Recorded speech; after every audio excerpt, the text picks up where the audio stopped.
Well, good morning. It's good to have those of you who are with us, and I'm sure there'll be some other people um, who will be joining us later. I wanted to, because of the technical problems that we had, um, it's been quite a while since we've gone over the beginning, and I think that we're probably going to have some new people. I've promoted this heavily on my Facebook and in my church, and so if not here every morning, we're probably going to have some people who will be joining us later on. And I really kind of want all of us to be on the same page. So I'm probably going to begin, and not probably, but I am going to begin from the very beginning, and so that we have something that flows all the way through. Um, and the thought occurred to me. We're still trying to get this up and going.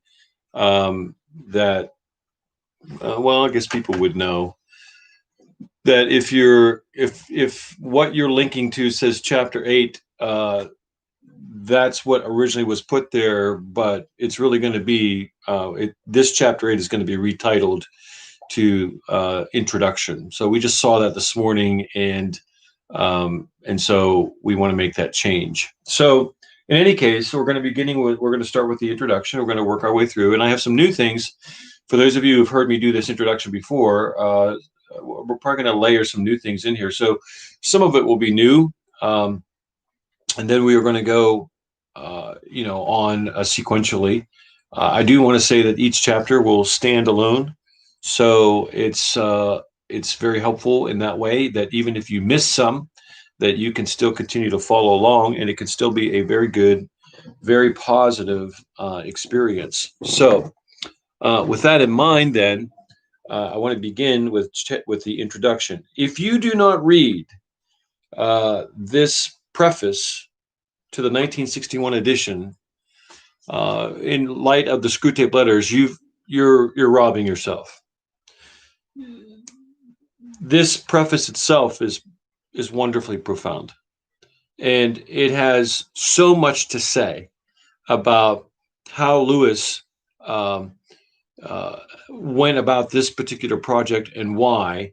And you get a wonderful education in terms of liberal arts that you wouldn't get in any other place. I mean, he is a liberal arts professor, and so there's much that he has to offer in light of that, and he does, and it has informed his writing in some very profound ways. So let me just begin with a few things. First of all, I just want to say that Lewis is probably the most influential uh, non-biblical writer in my life, I would say. There are many reasons for this, but he has had a profound impact upon my thinking, and um, and and not just me, but many others. I mean, he would have to be considered one of the most influential Christian writers of the 20th century. Um, he had a phenomenal grasp of history, art, literature, and biblical theology. In today's world, in light of his particular education, he would be considered a person who has at least three PhDs.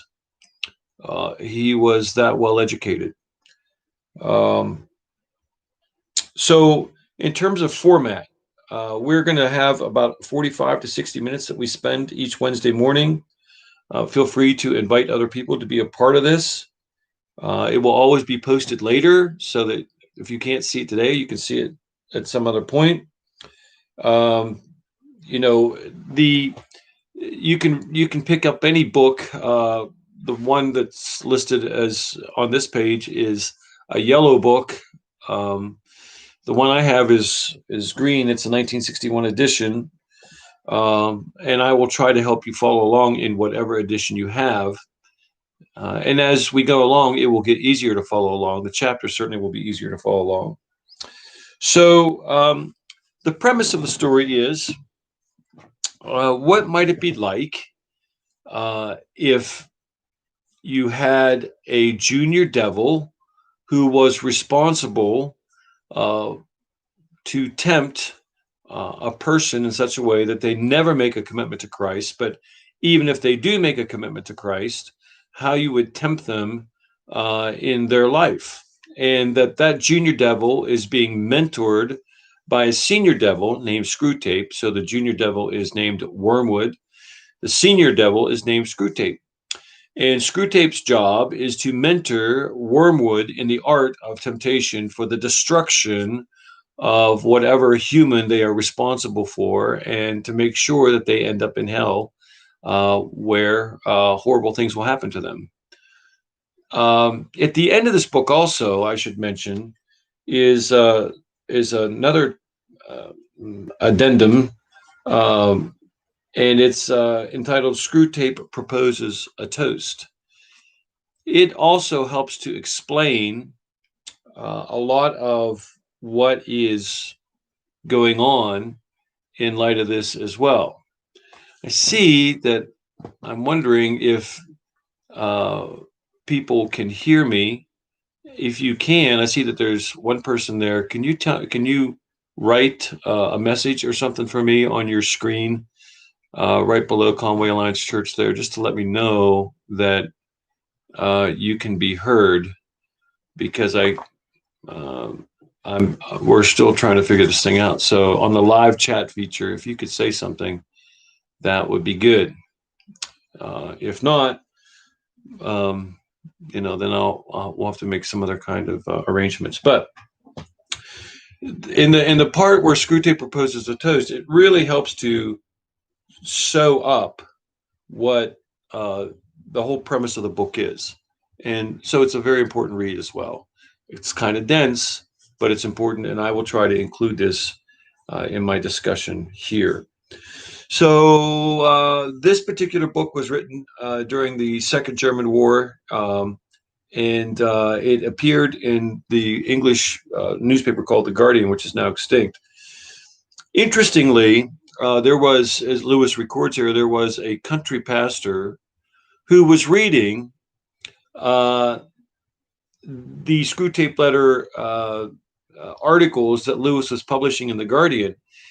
And he found that the advice that Screwtape was giving to Wormwood to be so insidious, so profound, that he canceled his subscription to The Guardian, because he felt like Screwtape's advice was just too destructive. Now, of course, Lewis wasn't really trying to get people to take that advice. He was simply accessing his understanding of how Screwtape might advise Wormwood in the art of temptation. And so I'm going to work through then this introduction so that you get a fuller context of what Lewis is really talking about here, and it helps you so much more to understand each of the chapters as we go along. And thank you, Carol, for sending a message. I appreciate that very much. So he says this. He says, the commonest question is whether I really, quote, believe in the devil. Now, if by the devil you mean a power opposite to God and, like God, self-existent from all eternity, the answer is certainly no. No being could attain a perfect badness opposite to the perfect goodness of God. For when you have taken away every kind of good thing, intelligence, will, memory, energy, and existence itself, there would be none of him left. And so Lewis is saying that Satan is not a correspondent to God. He is not a direct correspondent. It's not like a yin and yang kind of thing, where you have two equally powerful but opposite entities. Not even close. In fact, Lewis would say that because God is inherently good in every conceivable way, you cannot create badness in every conceivable way, because it would cease to exist, because intelligence is good, existence is good, will is good, because those things still are a part of the fallen angel's existence. There's still an element of goodness there because they have these things left. So they are not a corresponding and opposite and equal kind of opposite thing to who God is. So that's what he's saying there. He says the proper question is whether I believe in devils. I do. That is to say, I believe in angels. And I believe that some of these, by the abuse of their free will, have become enemies to God and, as a corollary, to us. These we may call devils. They do not differ in nature from good angels, but their nature is depraved. Devil is the opposite of angel, only as a bad man is the opposite of good man. Satan, the leader or dictator of devils, is the opposite not of God, but of Michael. This is an important distinction that he makes here. So, in every way that Michael, who is an archangel and all powerful, Satan is his opposite, who was also an archangel and very powerful. And so, I think that in today's world, we oftentimes get these confused. So Satan is an opposite of Michael, not an opposite of God, because God being wholly good in every conceivable way, Satan cannot be wholly bad in every conceivable way, or else he would cease to exist. Make sense? So he goes on to say, I believe this not in the sense that it is part of my creed, but in the sense that it is one of my opinions. My religion would not be in ruins if this opinion were shown to be false. Till that happens, and proofs of a negative are hard to come by, I shall retain it. It seems to me to explain a good many facts. It agrees with the plain sense of Scripture, the tradition of Christendom, and the beliefs of most men at most times. And it conflicts with nothing that any of the sciences have shown to be true. So this is another important point that I'm going to articulate now. So the first is about the devil and how he explains who the devil is in relationship to God. The second is this: it should be, but it is not unnecessary, to add that a belief in angels, whether good or evil, does not mean a belief in either as they are represented in art and literature. Devils are depicted with bat wings and good angels with bird wings, not because anyone holds that moral deterioration would likely turn feathers into membrane, but because most men like birds better than bats. And so here he's talking about, how have we come to understand the nature of Satan himself? What does he look like, if we were to picture him? And so Lewis is saying here that how the devil has been represented in art and literature isn't always an accurate nor helpful way for us to understand Satan, nor would it necessarily be helpful as we understand angels themselves. That there's been some leeway in the artistic world, when in literature and in paintings and sculptures, that that we've done to help interpret what Satan or angels might look like, but those aren't always necessarily accurate. And so he goes on to say this. He says, in the plastic arts, that is sculpture, these symbols have steadily degenerated. So they've gotten worse in terms of how we see the how Satan has been, or devils or demons have been depicted. So the plastic arts like sculpture and even paintings. He says, Fra Angelo's angels carry in their face and gesture the peace of authority of heaven. Later come the chubby infantile nudes of Raphael. Finally, the soft, slim, girlish, and consolatory angels of 19th century art, that would be during the Victorian period, shapes so feminine that they avoid being voluptuous only by their total insipidity. Insipidity, it's a hard word to say, but the word insipid basically means tasteless. So he's saying, look, over the course of history, there have been various ways in which angels have been depicted. And so, at one point, angels were like Fra Angelos. They were depicted as austere and strong, and kind of grave. Raphael, a painter, would depict angels like those, sort of like the Valentine angels that you see. They're little, like, infantile, and they're chubby, and they don't look very formidable at all. And then finally, these kind of really slim and feminine angels during the Victorian period, and he said that they only avoid being voluptuous, that is, sexually attractive, by their tastelessness. They're just so tasteless in how artists have depicted angels in that particular way.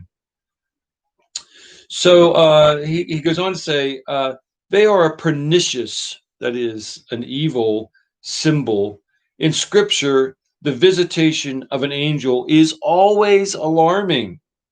It has to begin with saying, "Fear not." The Victorian angel looks as if we were going to say, there, it's okay, don't be afraid. In literary symbols, I'm sorry, the literary symbols are more dangerous because they are so easily recognized as symbolical. Those of Dante are the best. So if you've ever read Dante's Inferno, and I haven't read it since college, but that's a classic piece of literature. Those of Dante are the best. Before his angels were recognized, um, before his before his angels, we sink in awe. His devils, as Ruskin rightly remarked, in their rage, spite, and obscenity, are far more like the reality must be than anything in Milton. Milton, who wrote Paradise Lost. Most of you probably read that in high school, or should have read it in high school.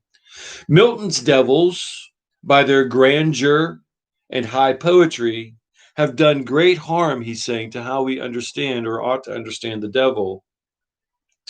And his angels owe too much to Homer and to Raphael. Homer, the poet who wrote the Odyssey, and Raphael was another painter. But the real pernicious image is Goethe's Mephistopheles. It is Faust, who's the main character in that particular poem.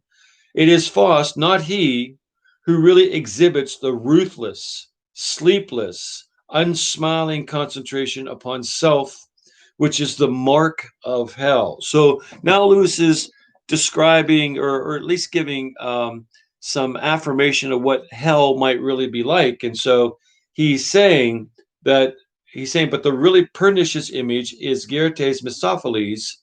It is Faust, the main character in that poem, not he, who really exhibits the ruthless, sleepless, unsmiling concentration upon self, which is the mark of hell. So um, uh, uh, Faust made a deal with the devil, Mephistopheles. And basically, Faust wanted something from Mephistopheles for 24 years. And if he could get that, then he was willing then to spend all of eternity in hell itself. Now, he goes on to say, and this is very interesting, um, he says, the humorous, civilized, sensible, adaptable Mephistopheles has helped to strengthen the illusion that evil is liberating. You might know of a movie called The Devil's Advocate, in which starred Al Pacino and Keanu Reeves. That movie, I think, was predicated largely on Milton's Paradise Lost, and Faust, and his depiction of Mephistopheles. So Al Pacino in that particular film is Mephistopheles. And so when you engage Al Pacino in that particular movie, you think that this seems like a reasonable guy. He doesn't seem like a real bad guy. He's kind of witty. He's kind of smart. He's insightful. All of those kinds of things. And so Keanu Reeves then makes a deal with the devil, Mephistopheles. And so I think that that film is. So if you want a sense of the poem of Faust and Mephistopheles, if you want a sense of what that might look like, the Devil's Advocate would probably be a good example of what you might envision. And Lewis is saying that that depiction of the devil has done great harm. So even more recently, in a lot of like the sort of like the cult film uh, uh, stuff, Satan is oftentimes depicted in a redemptive way, in a way in which he's engaged in helping human beings. There are a number of TV series for which that's the case. And so what it's done is it has severely blunted our what ought to be a more accurate view of who Satan really is. And so they've made him tame and friendly and a lover of humans. And there isn't anything that could be further from the truth. So Lewis was getting at this in his discussion through the liberal arts and in terms of the plastic arts and literature and paintings. Lewis is saying this is the slide that began in our day today. We are seeing Satan depicted in all kinds of ways that are wholly inaccurate and oftentimes very desirable. And so that's what he's saying here. The next point he says is this: we must picture hell as a state where everyone is perpetually concerned about his own dignity and advancement, where everyone has a grievance, and where everyone lives the deadly serious passions of envy, self-importance, and resentment. Oh my gosh. Could this be any more true than what our current culture is today? The only thing missing here, although I think he talks about it a bit later, is the idea of hedonism.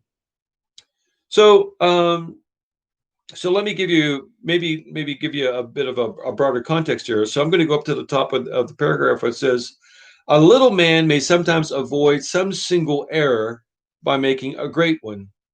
And I was determined that my own symbolism of Satan should at least not err in Goethe's way.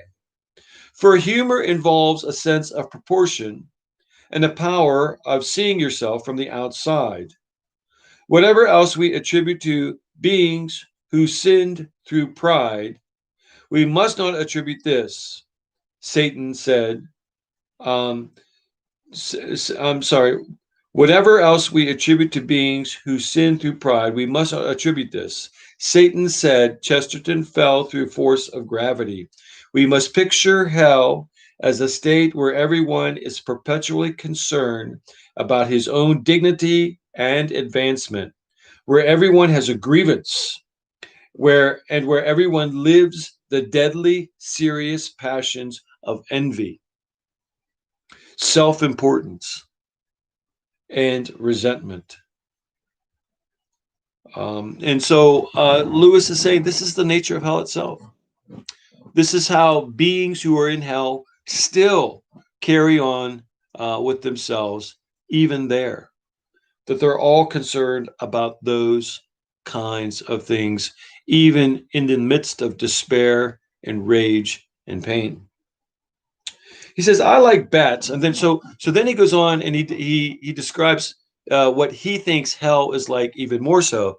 And it is a blistering comment or commentary on our current world. And see if you can relate to this. He says, I like bats much better than bureaucrats. I live in the managerial age, in the world of the admin. This is one of the most quotable things Lewis has ever said. So I want to quote this for you. The greatest evil is not now done in those sordid dens of crime that Dickens loved to paint. It is not done even in concentration camps and labor camps, which would have been very much a part of Lewis's world during World War II. In those, we see evil's final result. But evil, he says, it is conceived and ordered, moved, seconded, carried, and minuted in clean, carpeted, and warmed, well lighted offices by quiet men with white collars and cut fingernails and smooth shaven cheeks who do not need to raise their voice. Let me read that to you again. I'll give you some illustrations. He says, I like bats much better than bureaucrats. I live in the managerial age and the world of the admin. The greatest evil is not now done in the sordid dens of crime like opium dens or crack houses, he's saying, that Dickens loved to paint. It is not done even in concentration camps and labor camps that we've come to know as Buchenwald and Auschwitz. That's not where the worst evil happens, he says. He says, in those places, we see evil's final result. But evil, he says, is conceived and ordered, moved, seconded, carried, and minuted in clean, carpeted, warmed, and well lighted offices by quiet men with white collars and cut fingernails and smooth shaven cheeks who do not need to raise their voice. So, if you've ever seen the film entitled "The Final Solution," which was the a film that depicted how Nazis arrived at how they were going to annihilate the Jews through um, through genocide in the concentration camps. This is exactly how they depict.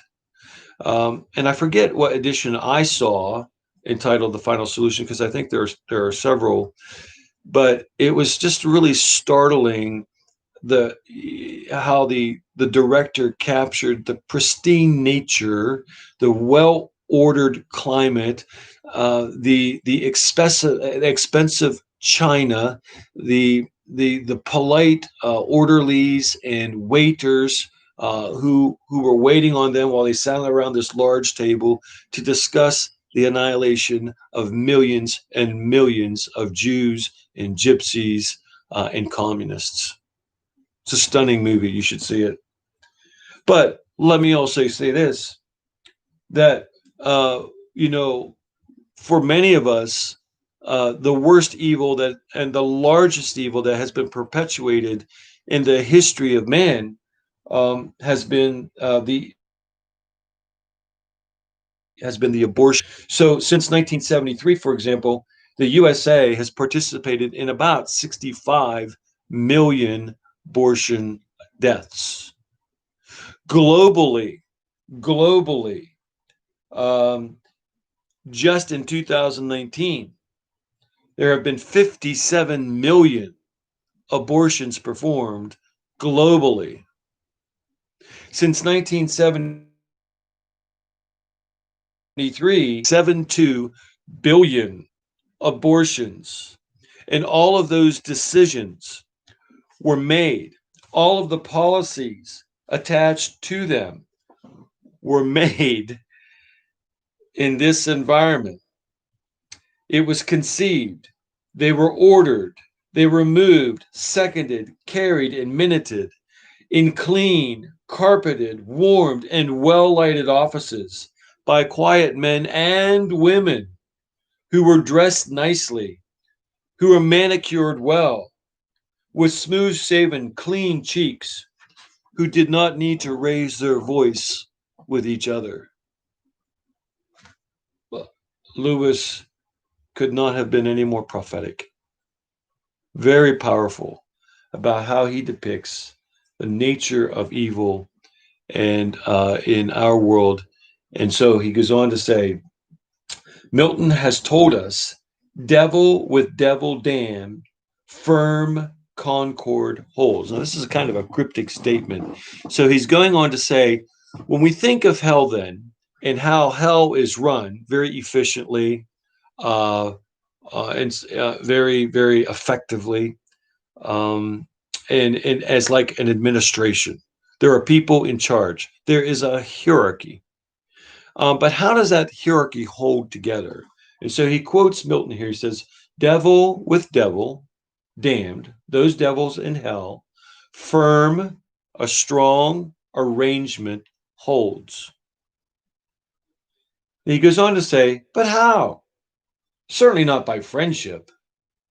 A being which can still love is not yet a devil. So if they loved each other, they wouldn't be devils, he's saying, which is true. Here again, my symbol seemed to me to be useful, his depiction of hell and of Satan. It enabled me, by earthly parallels, to picture an official society held together entirely by fear and greed. That the nature of hell holds the relationships in hell, how they work with each other, holds together entirely, he says, by fear, because of the hierarchy, by greed, because of something that they all want, something that we all, that, that he describes here earlier, right? That that it is a place where, as a state where everyone is perpetually concerned about his own dignity and advancement. Every demon in hell is concerned about their own dignity and advancement, where every demon has a grievance, uh, where every where every demon lives the deadly serious passions of envy, self-importance, and resentment. So what hell has done very effectively is they have exported into our world their economy, their world. So so we shouldn't be surprised when we see those things depicted in the world in which we live. So he goes on to say, on the surface, in this hell, manners are normally suave. Rudeness to one's superiors would obviously be suicidal. Rudeness to one's equals might put them on their guard before they were uh, ready to spring to your mind. For of course, dog eat dog is the principle of the whole organization. Everyone in hell, I'm parenthetically saying that, wishes everyone else's discrediting, demotion, and ruin. Everyone is an expert in the confidential report, the pretended alliance, the stab in the back. Over all this, their good manners, their expressions of grave respect, their quote tributes quote to one another's invaluable services form a thin crust. Every now and then it gets punctured, and the scalding lava of their hatred spurts out. So so Lewis is saying this is the organization of hell itself, and the only thing that holds it together is fear of the hierarchy and the possibility of greed, of getting something that they want, and so that they have to work together only in as much as they can get what it was that they want, not because they are committed to or devoted to the ultimate end of hell, which is to unseat God as God and to destroy everything that he loves, which is us. So this is Lewis's theory about the nature of hell itself and what it might look like down there. But I think that there are a lot of corporate offices where you could also say everyone wishes everyone else's discrediting, demotion, and ruin. Everyone is an expert in the confidential report, the pretended alliance, the stab in the back. Over all this, their good manners, their expressions of grave respect, their quote tributes, end quote, to one another's invaluable services form a thin crust. It's not very substantial at all. The politeness, because there's a whole other world behind that politeness that's just like hot lava. Politics is a lot like this too, is it not? So then he says, this symbol also enabled me to rid of the absurd fantasy that devils are engaged in the disinterested pursuit of something called evil, and which he capitalizes the word evil. He says the capital is essential. Mine have no use for any such thing. Bad angels, like bad men, are entirely practical. They have two motives. The first is fear of punishment, for as totalitarian countries have their camps for torture, so my hell contains deeper hells, its, quote, houses of correction, end quote. Their second motive is a kind of hunger. And this is kind of like the ominous thing. It's kind of terrifying, really, how he describes this. He says, I feign that devils can, in a spiritual sense, eat one another and us. Even in human life, we have seen the passion to dominate, almost to digest one's fellow, to make his whole intellectual and emotional life merely an extension of one's own, to hate one's hatreds and resent one's grievances and indulge one's egoism through him as well as through oneself. This is exactly what totalitarian forms of government do. They demand, in fact, I use a word called pan-unipolarism, where everybody, everywhere, at all times, must think, believe, value, and act in the same way that totalitarian government tells you to. Their values must be yours. And all of those values and beliefs and acts have to be uniform. And if they are not, then you can expect punishment. You should be fearful of the punishment that comes your way. This is why I do not like big government. This is why I think that we should all be terrified by a government that wants to control almost everything. Because, so, and this is a rabbit trail here, but in today's culture, progressives believe that what is one of the primary things that's wrong with the world are systems. That the system that we have in place, whether it's a democracy or whether it's capitalism, those systems in and of themselves are evil. And that if you can replace those systems with better systems, then life will become better. And that you need a central organizing agency to replace all those systems so that the kind of justice that's necessary can be put in place. So they will say that, capitalism is evil and democracy is evil. And so how did we get capitalism and democracy? Through the creation of people. People do what people are. So if a person is evil or imperfect, let's just say imperfect, then what he or she creates will be imperfect. Progressives believe that somehow you can bypass that. That you can you still take imperfect people and create a perfect system, an even better system. They do not account for anything that we call in theology depravity. So that imperfect people can really still use imperfect means and create a perfect system like socialism or some other kind of governing agency. So if you only change the evil system, then things will get better, is what they believe. without ever accounting for that it's evil people who run whatever system you have in place. It's always been that way.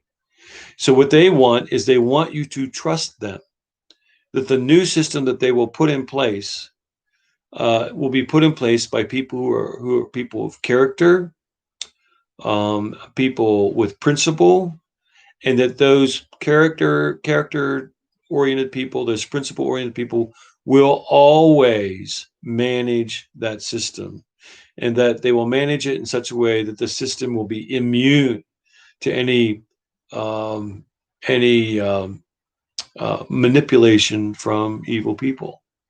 I mean, it's beyond naive. People like that are deluded. It will never happen. It can never happen because of the nature of human beings. And so that's kind of a rabbit trail, but I think it's an important one. So he goes on to say that the reason why devils do what devils do isn't because they are just committed to evil. It's because they're practical. They're afraid of the hierarchy. They're afraid of other demons, other devils who might be more powerful than they are. And the punishment, if they fail, would be to be consumed, um, to be folded in to another demon or devil's nature. So he says, on earth we desire. He says, on earth this desire is often called, quote, love, end quote. In hell, I feign that they recognize it as hunger. But there the hunger is more ravenous, and a fuller satisfaction is possible. There I suggest the stronger spirit, the stronger devil. There are perhaps no bodies to impede the operation, and can really and irrevocably suck the weaker into itself and permanently gorge on its own being, on the weaker's outraged individuality. It is, he says, I feign, that this it is for this that devils desire human souls and the souls of one another. It is for this that Satan desires all his own followers and all the sons of Eve and all the host of heaven. His dream, this is really poignant here, his dream is of the day when we shall be inside him, and all that says I can say it only through him. That he will consume all that he can consume and make it one into himself. It's an interesting theory. It's an ominous theory. This, I surmise, is the bloated spider parody, the only imitation he can understand of that unfathomed bounty whereby God turns tools. So now he's saying what Satan wants to do with other devils and with us is the negative of a very positive thing that God wants to do for us. And what God wants to do for us is this: that unfathomed bounty whereby God turns tools into servants and servants into sons, so that they may be at last reunited to him in perfect freedom of a love offered from the height of the utter individualities which he has liberated them to be. So, what Satan wants to do is the antonym to this. God's ultimate purpose for us is the unfathomed bounty whereby God turns tools, that is, us, turns tools like us into servants. We become his servants, and servants into his sons, so that they may at last reunited to him in perfect freedom of a love offered from the height of the utter individualities which he has liberated them to be. Satan wants the exact opposite of that, and Lewis describes that as a kind of ravenous hunger, where Satan is so determined to turn us into him, that Lewis thinks it's a kind of hunger where he wants to consume us. That very thought should turn people to Christ. That very thought should turn us to the cross and be very thankful for how the work on the cross freed us from the kind of sin that would make us prey to Satan and demons in hell. Finally, Lewis wants to go on and talk about how he came by this project, the Screwtape Letters. And so, what were his resources? How did he get there? And so I think it's interesting, so I think I should read it to you. Some have paid me an undeserved compliment by supposing that my letters were the ripe fruit of many years' study in moral and aesthetic theology.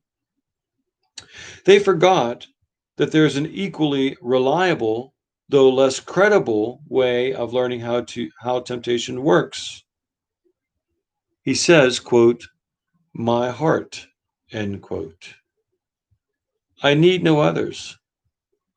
Quote, "showeth me the wickedness of the ungodly." So very, very humble admission here. He says, I was often asked or advised to add to the original letters, but for many years I felt, and by the way, here is one of the most influential men of the 20th century in Christendom, certainly within the top 25, maybe top 50 men in the last 2,000 years in terms of his thought. Here's a man who says the profound truths that he wrote about when it came to temptation, he got not from deep study in ethics or theology, but rather a deep inward reflective look at his own heart. Here's one of the most influential men in Christendom admitting that the vast majority of the resources that he got to write the Screwtape Letters came from his own heart. So if that is true of Lewis, that has to be true of me and of all of us, I would think. He says, I was often asked or advised to add to the original letters, but for many years I felt not the least inclination to do it. Though I had never written anything more easily, I never wrote with less enjoyment. The ease came, no doubt, from the fact that the device of diabolical letters, once you have thought of it, exploits itself spontaneously. But though it was easy to twist one's mind into the diabolical attitude, it was not fun, or not for long. The strain of writing the Screwtape Letters proved a sort of spiritual cramp, the work into which I had to project myself while I spoke through Screwtape was all dust, grit, thirst, and itch. Every trace of beauty, refreshness, and geniality had to be excluded. Sorry about that phone. It almost smothered me before I was done. I would have smothered my readers had I prolonged it. So let me just say again, every trace of beauty, freshness, and geniality had to be excluded. Writing the Screwtape Letters, he says, it almost smothered me before I was done. It would have smothered my readers if I had prolonged it. I had, moreover, a sort of grudge against my book for not being a different book, which no one could write. Ideally, Screwtape's advice to Wormwood should have been balanced by arch-angelical advice to the patient's guardian angel. So there should have been, he said, an archangel who was good, who on the other side of Screwtape, on the different shoulder of Screwtape, Wormwood is here, speaking to the ear of the patient. And then there should have been another guardian angel here speaking into the patient. He said that would have been really informative and really helpful. He said, but there was a problem. He says, without this picture of human life is lopsided. But who could supply the deficiency? Who could speak like an archangel or a guardian angel? Even if a man, and he would have to be a far better man than I, could scale the spiritual heights required, what, quote, answerable style could he use? For the style would really be part of the content. Mere advice would be no good. Every sentence would have to smell of heaven. So um, now, when I go on to the next chapters, it won't be as lengthy as this. These chapters are not as long. I mean, most of them are about 2 pages long, and so I'll be able to offer more individual comments to help guide the process. But I really, really would encourage all of you to become a part of what we're doing here. I do believe this is one of the most insightful and one of the most profound books you will ever read in your entire life. For some people, Lewis is a little inaccessible. And so we will break all of that down, and you will be, I think, you'll just be stunned by some of the profound insights. And you will see that each of these chapters are laced with biblical principles that Lewis worked into the overall narrative. So to set it up, in case you have not read it before, you have Screwtape, who is the senior demon. You have Wormwood, who is the junior demon. You have the patient, and they refer to him as the patient. He does not have a name. He's a male, and it starts off with him not being a Christian. And then as time goes on, he does become a Christian. And then the various ways in which Wormwood is advised by Screwtape to try and trip this Christian up in his faith, given a variety of circumstances that are a part of not only his life, but our lives as well. So please continue to join us every Wednesday morning at 9. It should go a little bit better next Wednesday, and we can unpack all of this. And I think that your life can be transformed. And I think that if you know somebody that could benefit from this, I would encourage them to attend. So thanks for being a part of this morning. And we will begin next week, chapter 1 of Screwtape. And have your Bibles, have your book if you have it. Don't have to have it, but if you got it, bring it. And you may even want to take some notes. There's some great things to hear. Okay, thanks.